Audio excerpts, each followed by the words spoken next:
दोस्तों, मेरा अमराज पर खुशामदीद। एक अरसे से हम इस चीज़ के ऊपर बात कर रहे थे कि हम अपनी ऑडियंस के साथ पॉडकास्टिंग का सिलसिला शुरू करें। और इस सिलसिले की पहली एपिसोड आज आपके सामने है, और हमारे साथ आज हमारी गेस्ट मिस अल्फ़ा मौजूद हैं। और मिस ए से हम आज ये पूछने की कोशिश करेंगे कि उन्हें हमारा प्लेटफॉर्म कैसा लगा, और उन्हें जो है वो हमारे प्लेटफॉर्म से क्या कुछ सीखने को मिला। तो कैसी हैं मैम आप? मैं ठीक हूँ। अल्हम्दुलिल्लाह। That's nice ma'am. कब से आप हमारे इस प्लेटफॉर्म को फॉलो कर रही हैं? मैं ऑलमोस्ट 3 to 4 ईयर से स्टार्ट कर रही हूँ। तब से आई थिंक रिकॉर्डिंग और ये सेशन स्टार्ट नहीं थे हुए। ओनली रील्स शेयर की जाती थी, लेकिन अब तो माशाल्लाह काफ़ी इम्प्रूव कर गया है। और आपके ख्याल में इस प्लेटफॉर्म से आपको कुछ सीखने को मिला? यानी आपके इस प्लेटफॉर्म के बारे में क्या ओपिनियंस हैं और क्या तासुरात हैं? जी, मुझे बहुत कुछ सीखने को मिला है। और इस प्लेटफॉर्म के मेरे नज़दीक बहुत ज़्यादा अच्छे नज़रियात हैं। जो ऑलमोस्ट हम इधर उधर से चीज़ें पिक करते हैं, और होती भी वो उनके पर्सनल एक्सपीरियंस है, कोई प्रोफेशनल तो नहीं होती। लेकिन इधर से मुझे हम्म। प्रोफेशनल चीज़ें मिल रही हैं। तो सही। इधर इन माय ओपिनियन इधर उधर टाइम वेस्ट करने के, अगर हम इस राइट वे राइट वे की तरफ आएंगे तो ये हमारे लिए ज़्यादा बेनिफिशियल है। तो तो मुझे कोई आपके आंसर इजीली मुझे इधर से मिल जाता है। बिल्कुल सही, बिल्कुल सही। तो आपके ख्याल में हमारी सोसाइटी के अगर अंदर हम देखें तो क्यों इस चीज़ के ऊपर, रिलेशनशिप्स के ऊपर और जो जिनसी मसाइल हैं उनके ऊपर बातचीत आपके ख्याल में क्यों नहीं होती नज़र आती? जबकि अगर आप देखें तो हर बंदा एजुकेटेड है, डिग्री होल्डर है, पढ़ा लिखा है, और स्टिल ये डिबेट्स हमारी सोसाइटी का हिस्सा नहीं है। तो आपके ख्याल में क्या रीज़न है इसके पीछे? मेरा तो खुद यही क्वेश्चन है कि हर कोई हर किसी की नीड है, हर कोई करता है।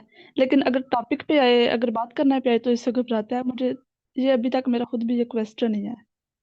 हालांकि करनी चाहिए। इधर उधर से भी तो हम रॉन्ग वे में पिक करते हैं, लेकिन इस तरह आके हमें अच्छे तरीके से बात डिस्कस करनी चाहिए। कौन कंफ्यूजन हो उसे क्लैरिफाई करना चाहिए। लेकिन ये स्टिल मेरा भी क्वेश्चन है, पता नहीं क्यों लोग घबराते हैं, हम्म। जबकि इन्हें हमें करना चाहिए ज्यादा से ज्यादा, तो बजाय इसको मतलब नेगेटिव। आपके ख्याल में पेरेंट्स का क्या रोल होना चाहिए इस चीज़ के अंदर?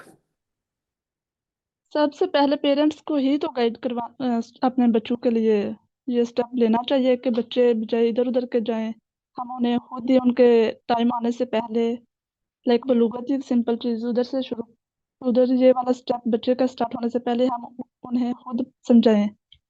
तो अनफॉर्चुनेटली इधर नहीं ऐसा किया जाता। तो बच्चे वक्त से पहले भी हो जाते हैं, सिर्फ इन्हें रॉन्ग वे की तरफ जाने की वजह से। तो पेरेंट्स का इधर मेरे ख्याल में गलत रोल जा रहा है।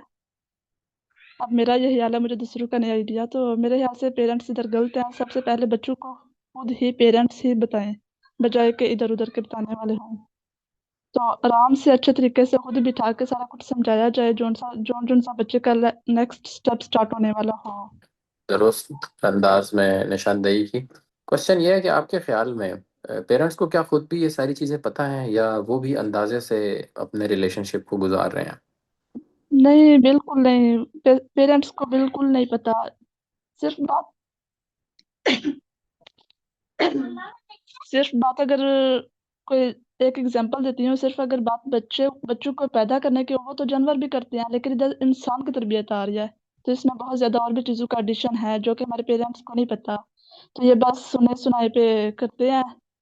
तो इस बात पे एंड कर देते हैं कि चलो बच्चे तो हो ही जाते हैं, बिल्कुल, नहीं आपने पता। एक दुरुस्त अलमिया की तरफ निशानदेही की है। लेकिन अगर पेरेंट्स को खुद ही इस चीज़ का नहीं पता तो मेरा ख्याल है कि यानी फिर वो गाइड भी नहीं कर सकते सही तरीके से। अगर उन्हें खुद पता हो तो तभी वो गाइड कर सकेंगे। तो मेरा ख्याल है कि पेरेंटिंग लेवल के ऊपर भी अवेयरनेस उस किस्म की नहीं है जैसी होनी चाहिए। जैसे आपने पहले कहा कि लोग इस चीज़ को डिस्कस करने से क्यों शर्माते हैं, कतराते हैं, तो उस पॉइंट को भी मैं एड्रेस कर देता हूँ। उसकी रीज़न ये है कि हमारी सोसाइटी के अंदर बायोलॉजिकल नीड्स जैसे कि खाना पीना रिप्रोडक्शन, ये जो जितनी नीड्स हैं इनको, और मजहबी जो हमारी ज़रूरियात हैं, जो हमारी रूहानी जिस्म से रिलेटेड चीज़ें हैं कि इंसान के रूह को तरोताज़ा करने वाली इबादत, जब मज़हब को और बायोलॉजिकल नीड्स को हमारे माशरे में कंफ्यूज किया जाता है तो उसकी वजह से ये अलमिया जन्म लेता है, जिसकी वजह से हमें ये देखने को मिलता है कि लोग ये सब कुछ अपनी जिस्मानी ज़रूरत समझते हुए पसंद तो करते हैं बंद कमरों के पीछे करना, लेकिन मेडिकली इसको डिस्कस करते हुए कतराते हैं कि कहीं मेरा इमेज ख़राब ना हो जाए या लोग मुझे एक बुरा इंसान ना समझने लग जाएं। तो ये एक बहुत बड़ी रीज़न है इस चीज़ के पीछे। Thanks for giving such information. और अ, हमें इस इंफॉर्मेशन की काफ़ी ज़रूरत है। बिल्कुल इसी तरह ही है। उसकी वजह यह है कि जब तक हम इन चीज़ों को सीखेंगे नहीं तो इनमें जो मसाइल रिलेशनशिप्स में आते हैं वो कभी भी हल नहीं हो पाएंगे। अब मेरा आपसे क्वेश्चन ये है कि यूथ को लेके, बल्कि यानी आप खुद एक यंग एज के अंदर हैं, तो आपके ख्याल में यानी शादी से पहले, यानी आपका जो एक एस्टिमेट है, जो अंदाज़ा है आपके ख्याल में एज अ फीमेल, यानी ख़वातीन को इन्फॉर्मेशन तो नहीं होती जिस तरह के आपने खुद बताया, और लड़कों को भी इन्फॉर्मेशन नहीं होती, तो एज अ फीमेल यानी आपके ख्याल में क्या ख़वातीन जो हैं वो फहश वीडियोस की तरफ फिर उनकी तवज्जो मबजूल हो जाती है, या वो मतलब किस हिसाब से वो इन चीज़ों को, इन फीलिंग्स को फिर सर्च करके इन्फॉर्मेशन लेने की कोशिश करती हैं? सोसाइटी का एक जनरल ट्रेंड जो आपने ऑब्जर्व किया वो क्या है? कि बीइंग अ गर्ल मैं तो यही कहूँगी, जस्ट वुमेन ये सोचती हैं कि जो भी करेंगे वो ही करेंगे। लाइक हमें तो जिंदा लाश बनना है बस। लेकिन इधर सीखने वाली हम्म। बात उतनी ही लड़कियों के लिए है जितनी लड़कों के लिए, और इधर सीख तो लड़के भी नहीं रहे। बिल्कुल तो दुरुस्त आपने कहा। हम्म। लड़के डेफिनेटली अगर राइट वे की तरफ नहीं आएंगे तो वो इधर उधर जाएंगी, और जस्ट इन माय ओपिनियन के जस्ट टाइम वेस्ट करेंगी। हेल्थ हेल्थ पे जो इफेक्ट करता है। बिल्कुल बिल्कुल दुरुस्त। अब बीइंग अ फीमेल आप ने यकीनन, यानी आपको हर लड़की के बारे में तो यकीनन अंदाज़ा नहीं होगा, बट आपके ख्याल में जिस तरह एक तासुर आम है कि सोसाइटी के जो मर्द हैं वो मास्टरबेशन करते हैं, तो आपके ख्याल में फ़ीमेल की कितनी परसेंटेज होगी जो इस आदत का शिकार होगी? इसका मुझे आइडिया तो नहीं। चलें लाइक एक अगर वाइल्ड गैस, जो आपका आइडिया गैस हो। तो तब होता आइडिया मुझे तब होता अगर मैं अपने इर्द गिर्द लाइक ये वाला सीन ज्यादा देखती। फिर हम्म। मुझे आइडिया इधर उधर ये हो रहा है। तो ये हम्म। सुनने को मुझे अपने इर्द गिर्द अगर देखूँ तो मुझे सुनने को इतना ज्यादा मिला नहीं है, तो इसलिए मैं गेस नहीं कर सकती ठीक हो इसका गया, कितनी। ठीक हो गया।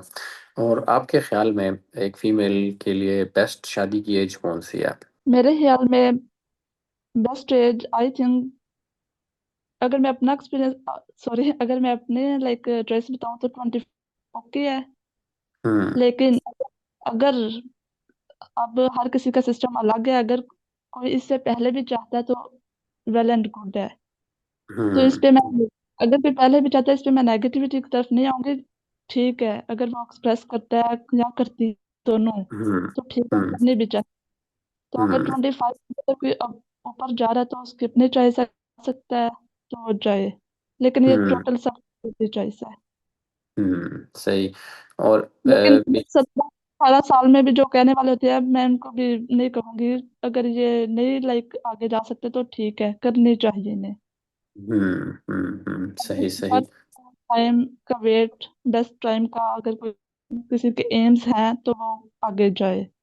सही सही। और 25 मैं ऐसे करूंगी। हम्म सही। और बीइंग अ फीमेल, यानी आप ने यानी अपनी एक ज़िंदगी को देखा होगा, तो आपके ख्याल में being a female, being realistic होते हुए, एक औरत को या एक लड़की को किस एज में जाके ये फीलिंग्स महसूस होना शुरू होती हैं? बीइंग अ गर्ल, डिजायर्स की। हाँ, यानी पीरियड्स तो एक ख़ास एज के अंदर, यानी 14 15 जी। 13 12 मुख्तलिफ मतलब एक टाइम फ्रेम है उसके अंदर पीरियड्स तो आ जाते हैं, बट उसके बाद जो डिज़ायर्स हैं वो किस एज में जाके डेवलप होती हैं? पता होना या ना पता होना उसके बारे में एक अलग चीज़ है। अच्छा, तो आई थिंक ये उसी के साथ ही स्टार्ट भी हो जाता सही, यानी पीरियड्स जैसे ही आए तो उसके बाद से जो जो जिनसी तौर पे जो मैच्योरिटी है वो शुरू हो जाती है आना। जी, लेकिन फिर भी मैं इसका क्रेडिट उन चीजों को दूंगी, अगर हम जा रहे हैं ना रॉन्ग वे की तरफ, तो हम्म। ये ज्यादा इंक्रीज होगी। अगर हम डिपेंड करता है कंपनी पे, अगर इन सारी चीजों से, डाइट से, इन चीजों से बचेंगे तो इसका इफेक्ट पड़ेगा, अच्छा इफेक्ट पड़ेगा। सही। तो ये एक चीज़ बताएं कि यानी ये इंसान अच्छा बुरा हर चीज़ अपने पेरेंट्स से सीखता है। तो आपके ख्याल में हमारे पेरेंट्स क्यों बच्चों के सामने रोमांस और इन चीज़ों से घबराते हैं, कतराते हैं? उन्होंने कभी एक दूसरे का हाथ नहीं पकड़ा होता, कभी एक दूसरे के साथ बैठ के मोहब्बत से बात नहीं की होती, कभी ऐसा देखने को नहीं मिलता कि मियाँ ने बीवी के मुंह में कोई लुक़मा डाला हो, या बीवी जो है वो उसने खामिद के लिए कोई ऐसा एक्ट किया हो, या खामिद ने फूल दिया हो बीवी को। इस किस्म के जेस्चर्स आपके ख्याल में फिल्मों में तो तमाम लोग देख के एंजॉय करना चाहते हैं, लेकिन रियल लाइफ के अंदर इस किस्म की चीज़ें क्यों नहीं आपके ख्याल में देखने को मिलती हैं हमें? It's a really good question, and मैं ज़रूर इसका जवाब देना चाहूँगी जितना मैं मुझे पॉसिबल लगे, लाइक दे सकूँ। तो हम्म। हमारे बाप माँ बाप इसलिए नहीं करते क्योंकि उनके माँ बाप ने भी नहीं किया होता। हम्म। पहली तो बात ये तो पीछे से हम्म। चलती आ रही। हम्म। और सेकंड थिंग ये कि बहुत ज़्यादा ये करना चाहिए। अगर हमने लर्न हम्म। करवाना है अगली नस्ल को भी, तो उन्हें हम्म। दिखाना चाहिए। ये खुद हम्म। प्रैक्टिकल करके दिखाना चाहिए, फिर अगले देखने वाले भी इसी चीज से इम्प्रेस होंगे और वो भी करेंगे। बिल्कुल बिल्कुल, आपने पेरेंट्स को बिल्कुल सही कहा। भी। हम्म। जी, मैं कह रही हूँ, अगर जिस तरह हमारे माँ बाप ने नहीं किया क्योंकि उन्होंने देखा नहीं अपने पेरेंट्स को, तो अब ये न्यू जेन भी नहीं देख रही, तो ये भी हम्म। डेफिनेटली नहीं करेगी। बिल्कुल ऐसे ही है, ये जनरेशन भी नहीं देख रही, और अलमिया यही है। ये गलत काम नहीं है, ये ठीक है। घर में लिमिट में रहते हुए, लाइक फैमिली, कम से कम फैमिली के आगे ये किया जा सकता है, इट्स नॉर्मल। बिल्कुल बिल्कुल ऐसे ही है। बेसिकली इसके बारे में रिलीजियस टीचिंग्स भी बहुत सारी मौजूद हैं, जिनके अंदर ये मेंशन है कि यानी किसिंग और हग्स, यानी गले मिलना और किसिंग की हद तक अगर मियाँ बीवी इंटीमेट होते हैं तो ये एक रिस्पेक्टफुल वे है एक्सप्रेस करने का मोहब्बत को, और इसका जो जिनसी नियत है उसके साथ कोई ताल्लुक नहीं है। जिनसी तौर पे किया गया टच और एक रिस्पेक्टफुल वे में मोहब्बत का इजहार करने वाला जो एक जेस्चर है, ये दोनों अलग अलग चीज़ें हैं। अगर इनको कंफ्यूज ना किया जाए तो यकीनन जो है वो मियाँ बीवी एक दूसरे के साथ जो है मोहब्बत का इजहार फैमिली और रिलेटिव्स के सामने भी कर सकते हैं, और इसमें कोई बुरी बात नहीं है। बल्कि इससे उनके अंदर ये जज्बा पैदा होगा कि मेरा पार्टनर सिर्फ मुझे कमरे में बंद दीवारों के पीछे ही जो है वो मोहब्बत का एहसास नहीं दिलाता, बल्कि वो सोसाइटी के दीगर लोगों के सामने भी मेरी रिस्पेक्ट और मेरे से मोहब्बत उसी तरह करता है। तो ये जेस्चर्स इसलिए देना ज़रूरी है। बिल्कुल आपने दुरुस्त चीज़ की जानिब इशारा किया। अब मेरा क्वेश्चन आपसे ये है कि एक मिथ बहुत ज़्यादा सोसाइटी के अंदर पाई जाती है, वो ये है कि शायद सिर्फ़ और सिर्फ जो जिनसी ख्वाहिश है वो मर्दों में बहुत ज़्यादा है और ख़वातीन का इसके साथ कोई लिंक नहीं है। तो इस बारे में आपका क्या कहना है कि क्या ये वाक़ई सिर्फ़ मर्दों में बहुत ज़्यादा है, या फीमेल्स के अंदर भी इसका इज़हार उसी तरह ही है? नहीं, ये बिल्कुल गलत बात है। दोनों में ही डिजायर्स हैं। बस हुँ। बस गर्ल्स एक्सप्रेस नहीं, एक अलग बात है, लेकिन ऐसा नहीं है कि वो डिजायर्स नहीं उनमें। तो बताने आप से बताने में हुँ। शर्माती हूँ, लेकिन ऐसा नहीं है कि नहीं है, ये तो गलत है। आपके ख्याल में यानी आपका ये जो ओपिनियन है ये यकीनन बहुत से लोग सुन रहे होंगे, और बहुत सी लड़कियां भी इससे सुन रही होंगी।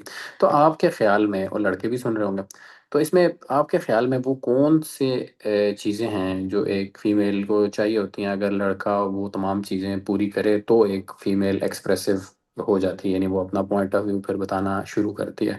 वो कौन सी चीज़ें हैं आपके ख्याल में जो अगर एक मर्द करे तो फिर औरत को लगने लगता है कि मुझे इसके साथ जो है वो एक्सप्रेसिव हो के अपनी डिज़ायर्स को भी एक्सप्लेन करना है और बाकी दीगर चीज़ों को भी खुल के शेयर करना है?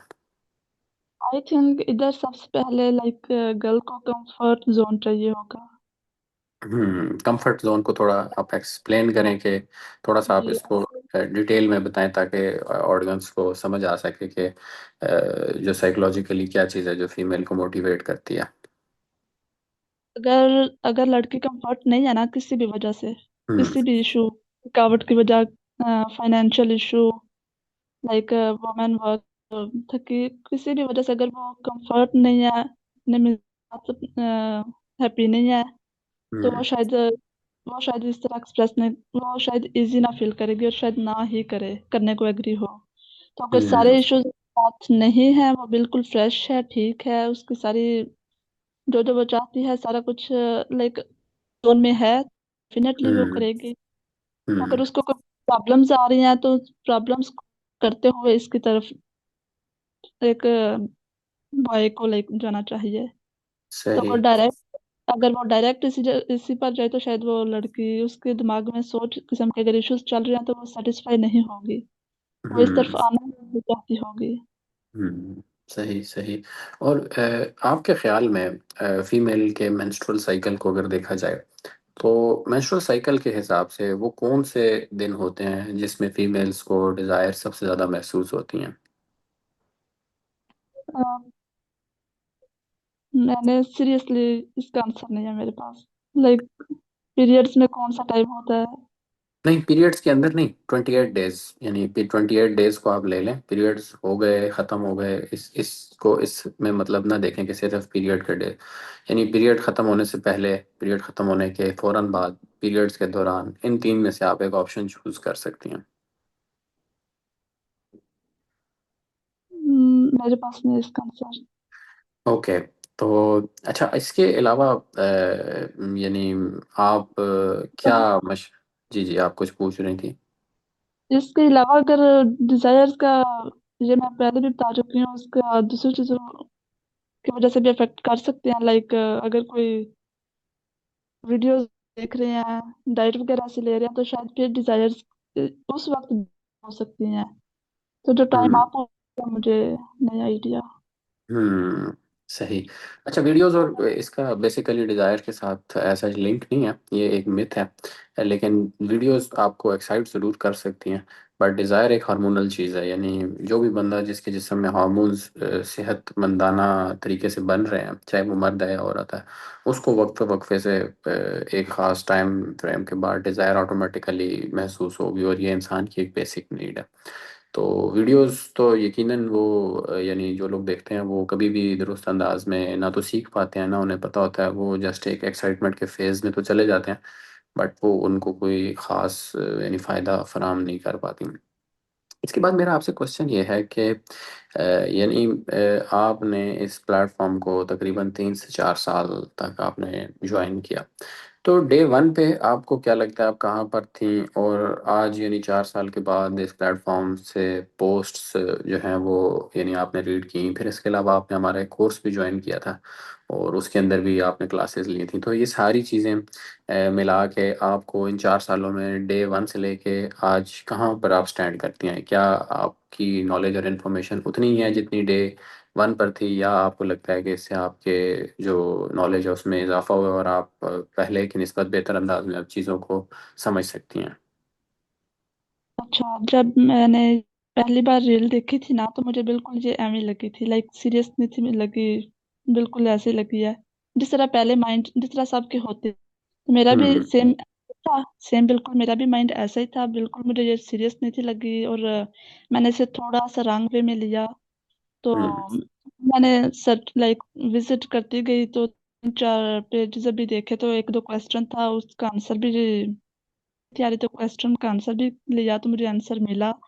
इसी तरह हम्म। मैं इसके साथ, इस पेज के साथ, लाइक मेरा हमराज के साथ मैंने टाइम स्पेंड किया, और जिधर जिधर मुझे कंफ्यूजन आई मैंने क्वेश्चन पॉइंट आउट किया, और मुझे उसका आंसर मिला, मुझे इन्फॉर्मेशन मिलती रही, लाइक मेरी इन्फॉर्मेशन में इजाफा बढ़ता गया, और हम्म। इन्फॉर्मेशन के साथ नेगेटिविटी मेरी कम होती गई कि ये गलत चीज़ नहीं है, जो लोग इसे गलत तरीके में इस्तेमाल करते हैं। हम्म। इस्तेमाल तो लोग करते हैं कुछ गलत में कुछ ठीक में, तो हम ठीक वे में अगर इसे ले तो ये बहुत बिल्कुल ठीक चीज़ है।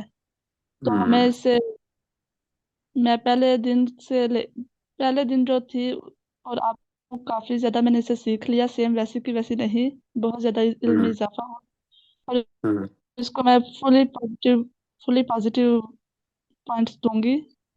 हम्म।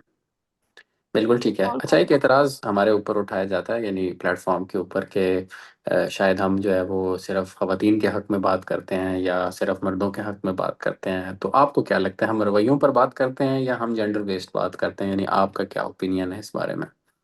नहीं, ये गलत बिल्कुल लोग सोच रहे हैं। मैंने, अगर आपकी वीडियो से अगर ऑर्गन्स देखा है, तो मैंने जिधर फीमेल ऑर्गन्स देखा उसी के साथ ही मेल ऑर्गन देखा है। जिधर अगर डिजायर जेंट्स की आप बता रहे हैं उसी हाथ लाइक दोनों दोनों की ना आप डिस्कस कर रहे हैं। हर जगह जिधर जिधर आप फीमेल को डिस्कस कर रहे हैं उधर ही आप जेंट्स को भी कर रहे हैं। तो आप हुँ, दोनों के इक्वल लेके चल रहे हैं। आप जस्ट फीमेल्स के टॉपिक पे नहीं, आप दोनों के लिए चल रहे हैं। तो हुँ, इधर हुँ। दोनों के लिए बेनिफिशियल है, दोनों के लिए। बिल्कुल ठीक एक है। एक अब मेरा क्वेश्चन ये है कि जब हम सोसाइटी को अपनी देखते हैं, तो आप मतलब एक फीमेल हैं, क्या आपको लगता है कि हमारी सोसाइटी की ख़वातीन जो हैं वो एम्पावर्ड हैं? यानी वो अपने फ़ैसले खुद ले सकती हैं, अपने रिलेशनशिप्स के फ़ैसले, अपनी ज़िंदगी, करियर, जॉब, पढ़ाई, हर चीज़ के डिसीजंस खुद ले सकती हैं? बिल्कुल ले सकती हैं। हुँ, सोसाइटी में, हमारे सोसाइटी में वुमेन्स क्यों नहीं ले सकती?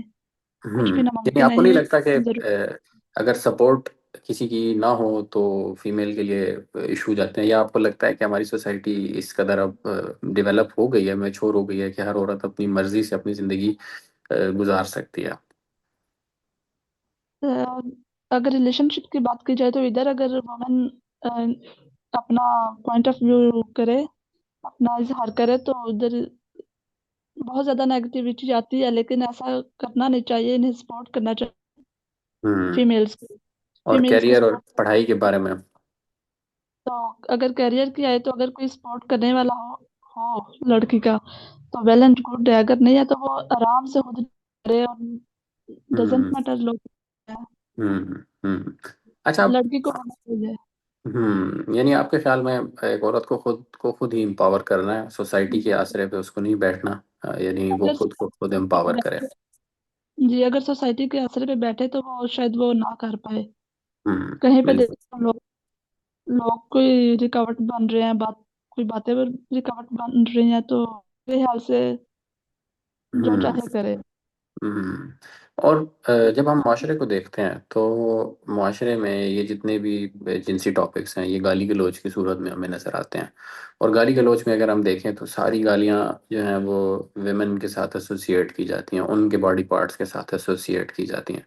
तो आपको नहीं लगता कि कहीं न कहीं पे जो है वो ऑब्जेक्टिफ़ाई किया जाता है ख़वातीन को, और उनको मतलब अंडरमाइन किया जाता है, जबकि यानी इख़्लाक़ जो है या अच्छे या बुरे होने का ताल्लुक किसी एक जेंडर के साथ नहीं है, और ना उसके बॉडी पार्ट्स के साथ है, और ना किसी खातून की इज़्ज़त के साथ पूरे ख़ानदान की इज़्ज़त जुड़ी है, और ना ही किसी खातून के बुरे होने से पूरा ख़ानदान बुरा बन जाता है। यानी ये जो पॉइंट है, इसको आप कैसे देखती हैं? इस पॉइंट का नो आंसर। No answer. अच्छा, चलें, हम आपको मौका देते हैं कि अब आप कुछ क्वेश्चंस करें एंड आई विल आंसर, और ताकि इस पॉडकास्ट में, क्योंकि आपने वॉलंटियर होकर शिरकत की, तो ये मौका आप डिज़र्व करती हैं कि आपके ज़हन में कोई क्वेश्चन हो या क्वेश्चंस हों तो उनको हम एड्रेस करें।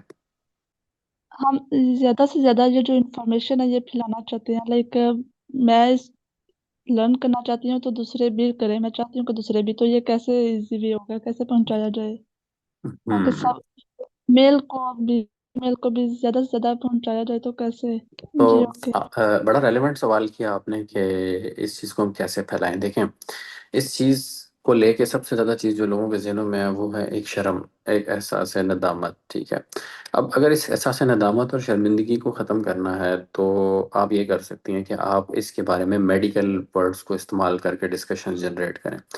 यानी अगर आप डायरेक्ट किसी को डायरेक्टली कोई बात कह देंगी तो वो शायद बुरा मान जाए, लेकिन आप इनडायरेक्ट वे में जब उसको मेडिकल वर्ड्स का इस्तेमाल करके चीज़ों को समझाने की कोशिश करेंगी, तो चाहे वो छोटा बच्चा है, चाहे वो बड़ा है, वो बड़े आसान अंदाज में समझ जाएगा कि इस चीज़ की एक अहमियत है। जैसे अगर बच्चा है तो उसको बताया जा सकता है, जो उसके जितने भी उसके क्वेश्चंस हैं उनको बड़े बेसिक वे में मेडिकल अंदाज में, जैसे बच्चे पूछते हैं कि हम कैसे पैदा हुए, तो इसका आंसर बड़े बेसिक मेडिकल अंदाज में किया जा सकता है कि जब भी मेल का स्पर्म और जो फीमेल का एग है ये मिलते हैं तो बेबी पैदा होता है। अब उसके जहन में एक सवाल आएगा कि भाई ये स्पर्म और एग कहाँ से आते हैं।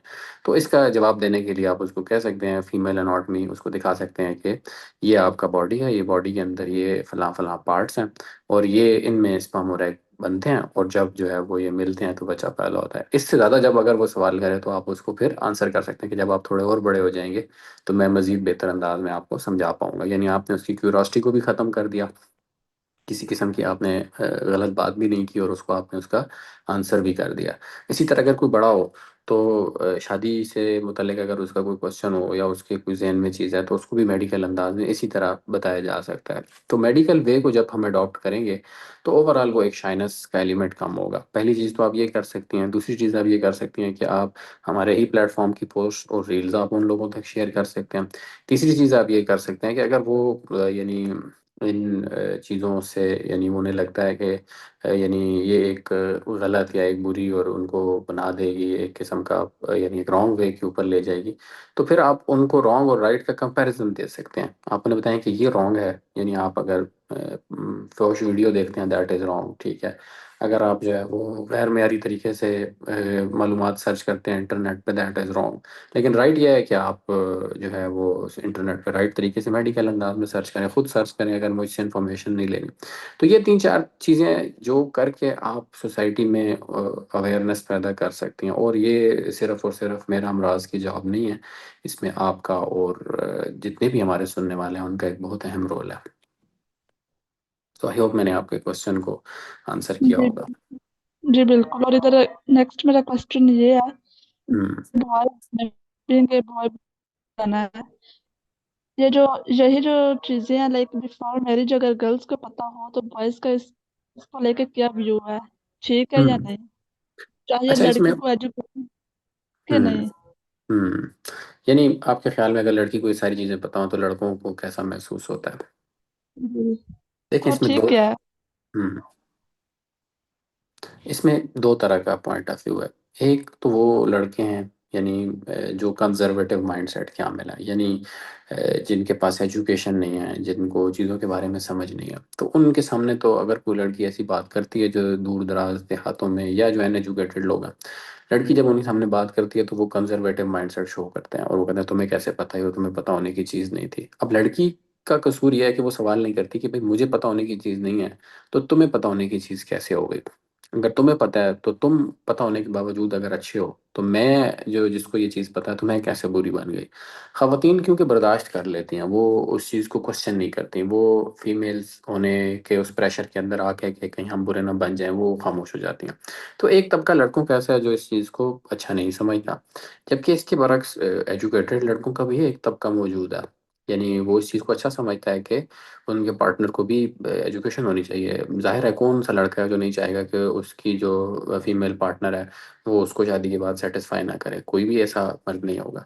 तो जिसको ये चीज़ एहसास होगा इस चीज़ का, वो यकीनन एक एजुकेटेड और एक ऐसी लड़की ज़िंदगी में चाहेगा जिसको इस चीज़ के ऊपर इंफॉर्मेशन हो, और ना सिर्फ इंफॉर्मेशन हो बल्कि वो एक्टिवली उसके साथ पार्टिसिपेट भी करे। तो जाहिर है अगर वो एजुकेशन नहीं होगी तो फिर एक औरत वो एक बेजान इंसान की तरह ही पार्टिसिपेट करेगी जिसका कोई पर्पस और मकसद नहीं रहेगा। तो ये दोनों तरह के लोग शामिल हैं। अब आपका क्वेश्चन होगा कि फिर हमें कैसे पता चलेगा कि यानी हम किससे शादी करें, ये तो एक मतलब एक तुक्का हो जाएगा। तो आपको इस चीज़ में अंडरस्टैंड ये करना है कि शादी से पहले उस इंसान से बातचीत करना बहुत ज़रूरी है। अगर उससे बातचीत नहीं होगी तो फिर किसी को कुछ पता नहीं चलेगा, लेकिन अगर बातचीत हो जाए तो इंसान एक दूसरे के ख्यालात के बारे में कुछ हद तक जान लेता है, और वो बातचीत घर वालों की मौजूदगी में भी की जा सकती है। कोई ऐसा जैसी बुरी बात नहीं है। जब घर पे सारे मौजूद हों तो एक कमरे के अंदर बैठ के लड़का लड़की 5 10 15 20 मिनट के लिए एक दूसरे के साथ अपनी ज़िंदगी के बारे में डिस्कस कर सकते हैं। इतनी मेच्योरिटी सोसाइटी के अंदर हमें लाने की ज़रूरत है, फिर हमें समझ आएगी कि जिससे हम शादी करने जा रहे हैं क्या आया वो तंग जहन का मालिक है या वो एजुकेटेड है। आई होप मैंने आपके इस क्वेश्चन को किसी हद तक एड्रेस किया होगा। जी, बिल्कुल। आई थैंक यू कि आपने जो है वो हमारी आज की इस पॉडकास्ट के लिए टाइम निकाला और अपनी कीमती और वैल्यूएबल जो आपकी राय थी और पॉइंट ऑफ व्यू था वो आपने हमसे शेयर किया। और इंशाल्लाह जो है वो उम्मीद है फ्यूचर में भी आप हमारे प्लेटफॉर्म के साथ इसी तरह कनेक्टेड रहेंगी। तो अपना ख्याल रखिएगा। अल्लाह हाफिज़।